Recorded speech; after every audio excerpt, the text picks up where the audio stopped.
All right, welcome into another Lock It Up with Kurtz podcast on KCSN. I am John Kurtz, joined by former Wildcat wide receiver Aaron Lockett, as we break down, it was a bye week. K-State did not play this week, but they have a massive game coming up against the Iowa State Cyclones this week. It feels to me really like the season is kind of at a crossroads. Both of these teams really need a win pretty badly after 3-2 starts with 2 losses to very tough competition. But hey, it's a night game. The crowd is going to be great. That part I'm looking very much forward to with the evening kickoff on ESPN2. It's going to be an awesome atmosphere. Everybody definitely showed up for the Oklahoma game. I'm sure everyone's going to show up for Iowa State as well. And if you're going to be there, you've got all day to enjoy at the tailgate. Some 360 vodka from Holiday Distillery. Those guys do an awesome job, not only with their product, but helping everybody out here at KCSN and helping bring you this great content week in and week out. And whatever it is that you drink, they can help you out. If you are trying to have craft cocktails, if you want more big batch drinks, you want infusions, 360 Vodka can help you out. They've got your drink of choice covered. The only vodka responsible enough to carry the world on its shoulders. So get the 360 Vodka out early and often on Saturday, headed into K-State, Iowa State. So, Aaron, to me, it really feels like coming out of that Oklahoma game, and we did break it down quite a bit last week, but right.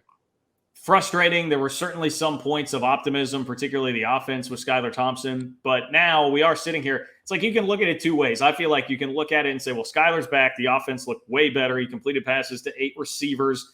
There's reason to feel like the rest of the season is going to be much better. But on the other hand, I can understand as a fan being antsy because K-State's lost 7 straight Big 12 games, which is crazy to think about, going back to last year and Will Howard at the end of the season. So at some point, you do need to turn it into wins, right? Like K-State does need to put W's on the board, right. and that obviously needs to start Saturday with Iowa State. It feels like the season could really go one direction or another based on what happens Saturday. Yeah, I think this is a pivotal game, right? I think we're in a really good spot for the sense that, we've lost to 2 undefeated teams. And so when you think about that, then people kind of give you a grace period to say, okay, they lost to Oklahoma State, didn't play as well, Skylar didn't play, lost to OU in a very close game, so controversial calls that kind of hurt us at the tail end of the game. But here, I would say that if we can pick it back up and start to put ourselves in a position of where we can start showcasing we belong in the Big 12, right? We fought so hard to keep the Big 12. It's time for us to start winning. I don't think people are really paying attention to last year as much. And so all of the games that we lost at the tail end is kind of like water under the bridge. Now we're 0-2 in the Big 12 this year. But if we can set some type of pace moving forward, I think people will realize that, okay, if you come out with, 2-loss season, it's not as bad, right? But if you turn around and lose a third one to Iowa State, which people don't expect you to always lose based on who you're playing, that's an opportunity for us to still make a difference. So it seems like every game seems to be a pivotal game based on Kansas State's position. Yeah, because you can really make the case. I mean, who they played so far would be the top 2 teams in the league. I guess it depends on, how you would rank Oklahoma State versus Texas. And, I mean, we'll find out this weekend. They're going to play each other.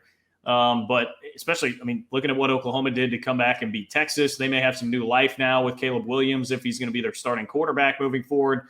And Oklahoma State, man, they just keep winning. They're creeping up there. They're just outside the top 10. You played that game on the road. You played that game without Skylar Thompson. Yep. I did see, Sagarin's strength of schedule rankings had K-State as one of the top 5 toughest schedules in the country so far. And you've had to weather some of that without your starting quarterback. So there is plenty of reason to look at that and say, like, hey, it's been tough. Things are going to lighten up a bit. And now Skylar's healthier. And I think the other part of this, too, is just he looked like a different quarterback on Saturday against Oklahoma, being forced to sit back in the pocket and utilize more of his receivers as opposed to taking off and running. So maybe that adds kind of a different dimension to the offense here. So that, if we're going to paint the optimistic view of it here, that's right. Really what it is. Yeah, and if you look at just Iowa State in general, once again, last year, the 45-0 loss should be sitting as a bad feeling within the K-State players. And so that alone should be enough motivation to go out there and play well. But I think ultimately the goal is one game at a time. Like you said, we're getting better, right? It doesn't look like it based on losing the last 2 games, but independently from a team's perspective, confidence is being gained. You're starting to see more plays from more players. Like I said, thoroughly impressed by the way Weber played last week, right? Anxious to see him play more because he's a solid receiver. He reminds me a lot of Curry when Curry played. And so now if we can give him more opportunities, that should open up for Malik Knowles a little bit. It should open up for Phillip Brooks, which then will open up for Deuce, and then the ball starts rolling there. And so I don't expect to see Skylar running a lot. I think he's getting comfortable in the pocket. Nice arm, smart decision, senior type guy. And so I expect us to play well. If we go out there and don't play up to our expectations, then the questions should start to come in around, are we not grasping the offense and defense and what we're supposed to do? And do we not have the caliber of players? Those are the questions that will start to come, because it's all shaped up now where you've played tough competition. We've seen some high points. We know that we have the talent, but can we put it all together consistently? And so that's what this weekend will show. I'm curious. You touched on something there that I want to get your opinion on, because we were just talking to the players today, and there were certainly a lot of questions asked about last year, losing 45-0 to Iowa State. In fairness, in a game in which K-State had only 2 scholarship linebackers because of COVID. They had players that had transferred before that game. Obviously, Skyler was still out. They were just – they barely had enough to go actually play the game. And I think that was one of those games after the season Chris Lyman kind of referred to, where like if they wanted to push it and try and push that game off, they probably could have, but they opted to go play it anyway. It was a rough day. I mean, if you're a player, like back when you were playing, like how much do you actually – look back at the game from last year if you did lose and try and use that as motivation versus just saying like, hey, this is a different year. Let's just move on and do our thing? It's in the back of your head. It's not the main thing you think about, but if there's a lot of returning players on your team and enough returning players on their teams and there's similar matchups, then that kind of fuels the fire a little bit more. And so if I was to think about it when I played, when I would see Eric Crouch again at the quarterback, then I would be like, okay, last year, he gave us the business running the option, and he went for 80 on us. And so we played him again. And so that kind of sits in your brain a little bit because you can remember it more. And so the fact that Breece Hall is coming back, that should sit in their minds like, okay, he ran through us a little bit. Once again, Breece is probably a top 2-round guy, right? And so there's going to be opportunities to showcase the skills you have. And so guys need to start thinking about, how do we step up and play to this caliber of an offense defensively? And so those are things that should push you independently around trying to play your best football as possible. Yeah, and that to me is going to be so paramount, shutting down Breece, because Brock Purdy is certainly prone to turnovers. I think he's been disappointing this year. I would much rather have him be the guy that's trying to beat you than Breece. And there is kind of a pride element to that too, because I mean, he totally ran over K-State last year. He's a guy that certainly can do that. He hasn't been quite as dynamic this year, and it just feels like Iowa State hasn't been clicking quite on all cylinders offensively yet, like you really expected them to, with virtually everybody back from last year. But man, they've got some matchup problems. And the thing that I would worry about, I think from a defensive perspective, as far as K-State is concerned, is just the tackling. I mean, I've heard Chris Kleiman say it over and over again now, today, last week, like we have to tackle better. We have to tackle better. We have to get off blocks. It was get off blocks and tackling, and that's really been the focus for the defense. And another interesting thing that he said too, and I know you were an offensive guy, Aaron, but I'm sure you know enough about what goes on with defenses. He also kind of said we may need to, for lack of a better term, like dumb down the defense a little bit, simplify some things, make sure that guys aren't thinking too much. And and looking back at the Oklahoma game, that kind of clicked to me where I was like, okay, I can see what he's talking about with what that actually looked like with guys out there on the field, that could be something that's there. How much do you think that could potentially help if they go that route? I mean, it could help. Hey, you got this man. That's it. You follow him around and you play man-to-man. You're responsible for whatever he does. I can see that a little bit. They still are heavy in that rotation. We always wondered early in the year, was that rotation going to stand after the Stanford game? And it seems to be pretty consistent. They still shift in packages back and forth. And so I think from a player standpoint, sometimes it's hard to get a flow of the game. If you get beat on a certain route, or you only come in on certain situations, then that puts you at a disadvantage sometime, and you can't utilize all of your skills. And so I was one of those players that always wanted to be out there, whether it was 3rd and 1 or 3rd and 55. I wanted to be out there and have opportunity to make a play. And so defensively, it's time for those guys to step up and somebody take over the game, right? I think we've seen it from a defensive standpoint around defense. From our defensive end, he had 2-3 sacks, two games ago. It's that type of defense where we get a stud to step up and just take over the game. And so I'm looking for that type of play where we get turnovers, right? Not PBUs, but real turnovers, interceptions, things that actually shift the game and change the momentum, right? And so I like the fact that we continue to have strong special teams play. That's big, but we need turnovers on defense, and then we need to hit some big plays on offense. And so I really want to see us come out and dominate. But that's the one thing I'm looking for. I'm not just looking for a win. I think you need to dominate to get some people's confidence behind you, because after the OU game, people are on the fence, right? We played really well. Are we that good? And so this is one of those games, because it's the next game, to say, They are better than what I thought they are. I knew they played well against Oklahoma, but did you see them play against Iowa State? And so it's that tipping point in the season. But if you come here and lose, and if you lose, 32-12 or something like that, and people are going to write K-State off, and you're going to be spending the rest of the year just trying to get back in the conversation. Yeah, I think you're right. On the fence is a really good way to describe where I think a lot of the fans are right now, trying to be cautiously optimistic about what's going on. Yeah. You also brought up, Felix Anudike-Uzomah, he at least was going into last week leading the Big 12 in sacks. I'm not sure if that changed with this past weekend's games with K-State not playing, but they do need some more playmakers out there defensively right now, frankly. And one thing that, again, struck me as very pertinent, very important from Chris Klieman this week was him talking about the impact of Khalid Duke. And we talked about it when it happened. That's right. He went down against Nevada. It was Nevada. When he got hurt. And at the time, I think we all knew it was a big deal. He is another one of those guys that's an explosive playmaker like Anudike-Uzomah. Yeah. And also the other part of it is Klieman was basically saying today, hey, when we retooled the defense and we did the 3 down front and went 3-3-5, a lot of that was because we had Duke, who could be this hybrid defensive end outside linebacker, and his skill set was kind of what we built around. And so we've had to take some time to adjust to that, and hopefully that's where the bye week can be really advantageous. But I can understand how that would be something that really does hold you back as a defense if you're trying to on the fly without any kind of break adjust to losing somebody that would be that important, because they don't. And Klieman basically admitted this, they don't have anybody ready to go who has his kind of skill set right now. Yeah, I think that's always been one of K-State's nemesis is depth, right? We've never had the too deep roster to where the next guy comes in and we feel just as confident as guy number one. Not in all positions, right? You have a couple of positions like running back, extremely comfortable there, right? Obviously, Deuce is the main horse, and Deuce gets it done at a high level. But, we've got guys behind Deuce that we feel comfortable with. If they needed to take over, we're not worried about that. Receiver-wise, not extremely deep there, right? We probably got 4 guys we can go to between Landry, Howell, Brooks, and Knowles. That's probably the crop right there. And so if you start thinking about defensively, you talked about the 3-3-5. We've seen a lot of DBs out there. I'm impressed with Dennison. He doesn't play a ton, but obviously he finds himself around the ball. I think I was glad to see Julius Brent finally get his interception. He finally showed that 6'4" length and stepped up. I saw a lot of the guys had casts on their hands. And so, whether it's Reggie or Julius coming off of injuries, they weren't able to play at their full strength. So hopefully this week break gave them an opportunity to get a little bit more healthy and put them in positions where they can be more successful. But I want to see us take chances.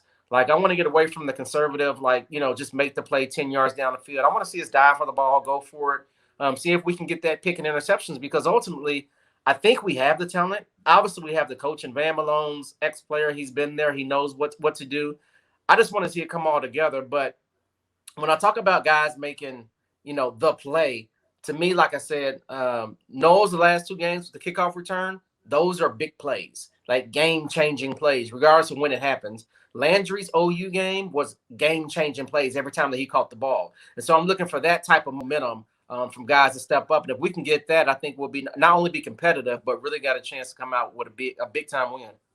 Yeah, which can be tough against Iowa State. They're a defense that doesn't give up a ton of those big plays, but they have been susceptible to it in special teams. That's basically why they lost the Baylor game. They outgained Baylor by almost 200 yards, but they gave up a kickoff return for a touchdown, and bam, you lose a 2-point game in Waco. I also want to touch on, you brought up the injuries. K-State is kind of banged up on defense. Yeah. Julius Brents keeps having this issue with a finger. You're referring to that, and he's had to kind of cast that up. Reggie Stubblefield the same way. It does sound like he's going to be okay, Klieman said today. And then Bronson Massey, unfortunately, I don't think is going to be able to play. So all of a sudden you're getting more thin at defensive end without Duke, without Massey. Probably means more Nate Matlack, probably means more Spencer Trussell, that you'll see them out there on Saturday. But hey, the bye week is a time to rest up, get some R&R, and I do think it comes at a good time for K-State as far as that is concerned, because of some of what we're talking about there, with just being so beat up, and probably some physically and mentally after a 2-game losing streak as well. What can you get primarily accomplished during the bye week? I think everybody looks at it and says, obviously you get rest, but truly, what is happening during a bye week that can be advantageous? So during the bye week, it's like you said, you get your R&R, but it's a time to sit back and evaluate the first 4 games and say, okay, what did I do right individually? What did I do wrong? But you really get 2 weeks to prepare for Iowa State. And so Iowa State shouldn't bring anything to the table that you're not aware of, right? So you get to look at film from this year, a little bit of last year, just to make sure that there's not a wrinkle or two in there. But you should be fully prepared for anything that Iowa State is ready to throw out for you. And then physically, and outside of any nagging injuries, you should be ready to go. Like, you had a week to watch football, relax, get your mind right, talk to everybody back home. Like, now it's time to go play ball again. And so I think they should be itching to make a play. But midway through the season almost, it's time for guys that we expected to step up and do it consistently and know that they can be that home run hitter or that big defensive stopper. Because if we can get some man-to-man coverage on the outside, then you could blitz a little bit more. And I want to see us bring a little bit more pressure. I want to see J. Matt get up towards the line of scrimmage. Like, let him use that aggression and see if we can get to the quarterback and trust your guys on the back end, right? If they give up a deep ball, now you know who you got to go to. But for the most part, give them a chance. See what they can do. You know, the other thing I always wonder about with the bye, or that I hear about, is they talk about like young guys getting reps, you know, and being able to use some of the younger players, and hopefully that can help you out both for the future and this year. You know, if there's a young guy that can really step up and pop. Was it that way with Coach Snyder when you were playing, like during the bye week? If you're at, say, when you were in your true freshman year, did you get more of an opportunity for reps as perhaps some of the older guys are resting a little bit? Not with the anticipation of playing. You got more reps just so you can give the senior guys some rest. I mean, they should know, you know, who's getting on the field, right? I mean, if you didn't get on the field in the first 4 games at a high capacity, then the probability you getting out there towards the end of the season is going to be slim to none.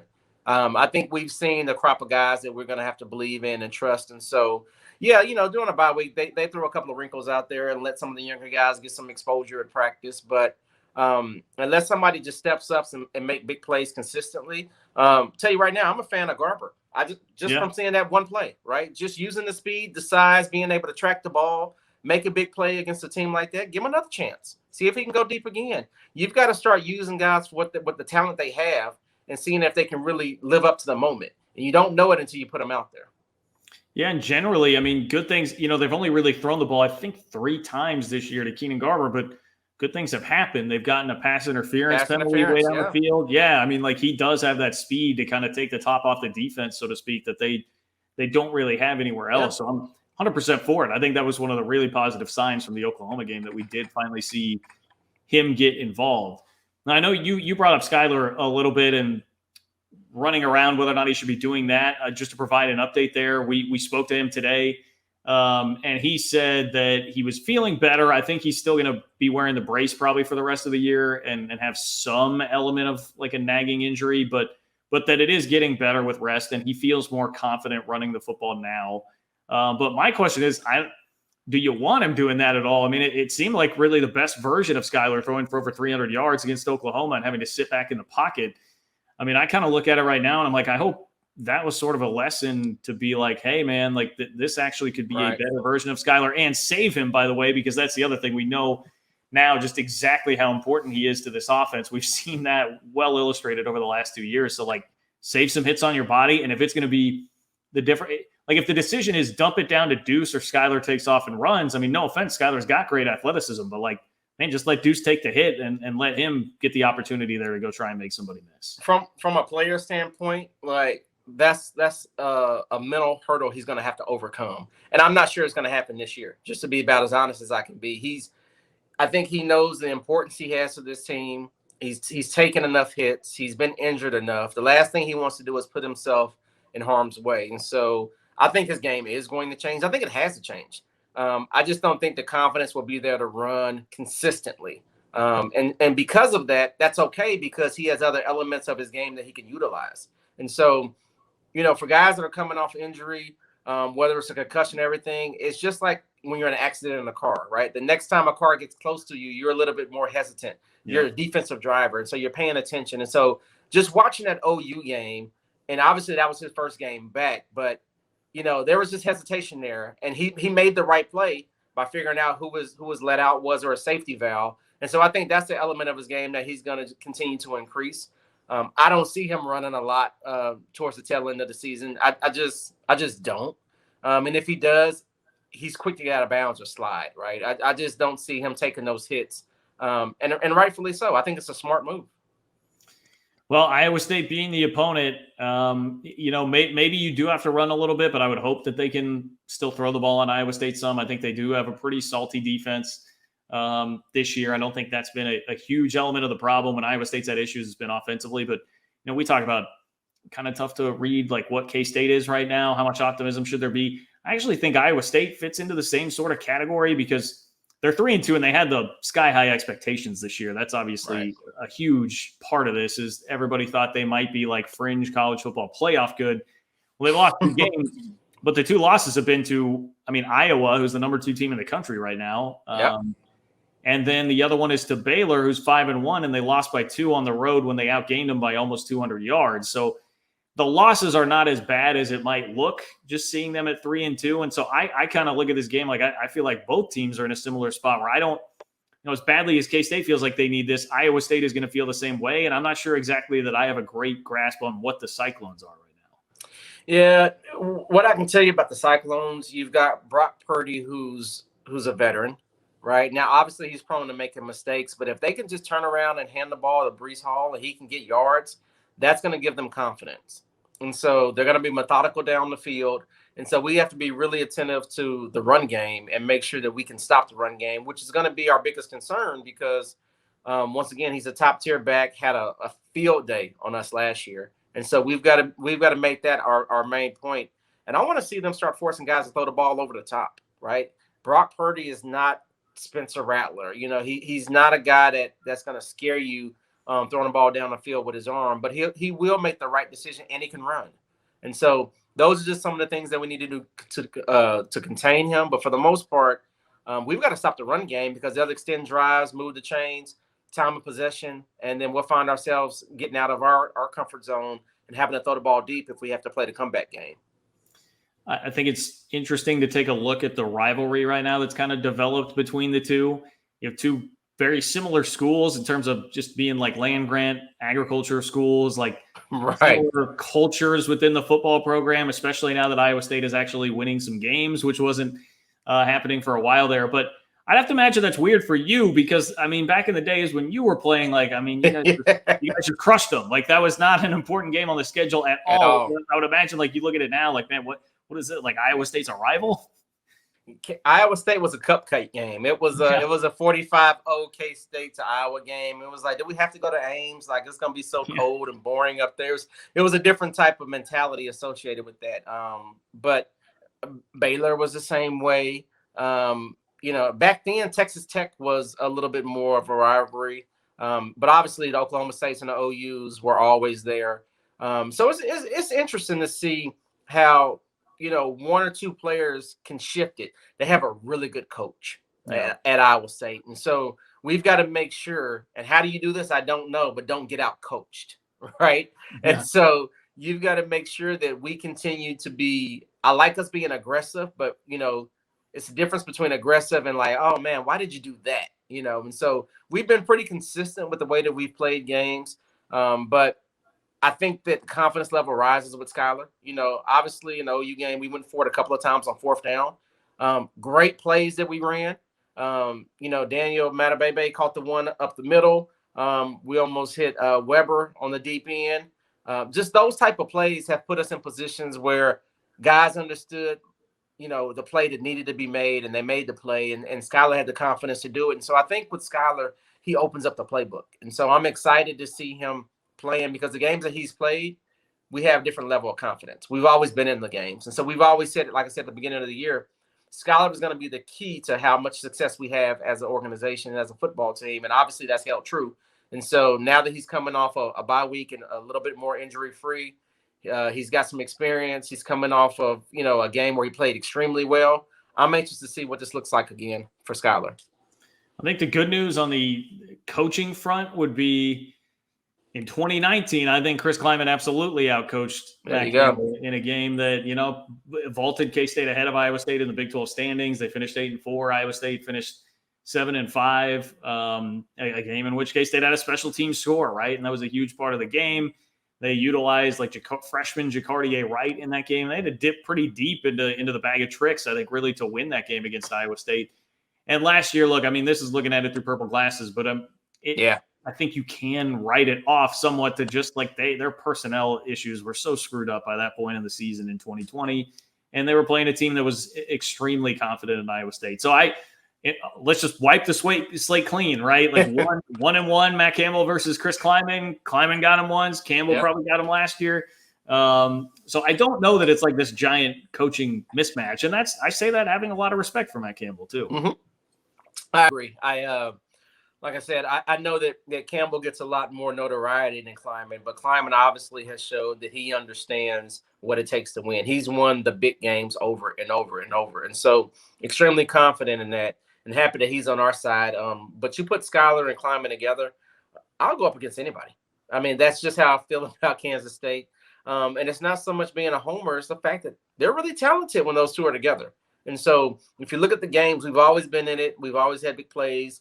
There's always been one moment where we're like, if that didn't happen. And I understand that's part of the game, but I think going into this game, continue to feed Deuce. Let Deuce just ride his train. He's creating his own wave.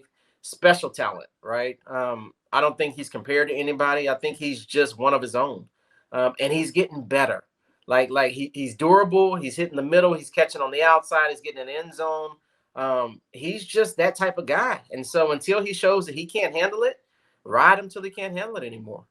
Yep. Skylar being back should help pull some of the defense back, give him some more running lanes. I don't think you're going to run into what happened at Oklahoma State anymore the rest of the year as long as Skylar does stay healthy. Well, it should be a fun one on Saturday, man. Again, you got the evening kickoff. Everybody will be there ready to go. The atmosphere against Oklahoma was as good as I've seen it in a long time. Yeah. I think this is going to be very similar, especially with, again, how this has turned into a rivalry and everybody really cares about it. So get the 360 vodka from Holiday Distillery ready for your tailgate. Enjoy the game between K-State and Iowa State. Certainly, I will be being there in attendance. Aaron, not sure about you. Are you going to be there this time around for the Iowa State game? I will not. I will have to watch this one from the house. But soon, towards Halloween, I'll be going to see K-State play that game. So I will be back soon. But I will be rooting from the house.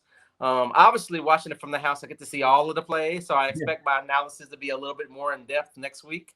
But you know what? We need to get a Big 12 win. That's what we need to focus on. And so conference is here to stay. Let's show the people that we belong, and let's go get a win. Yes, sir. I like it. All right. Time for the Cats to go get a dub this weekend against Iowa State. We will talk to you next week, hopefully after a Wildcat victory right here on the Lock It Up with Kurtz podcast on KCS.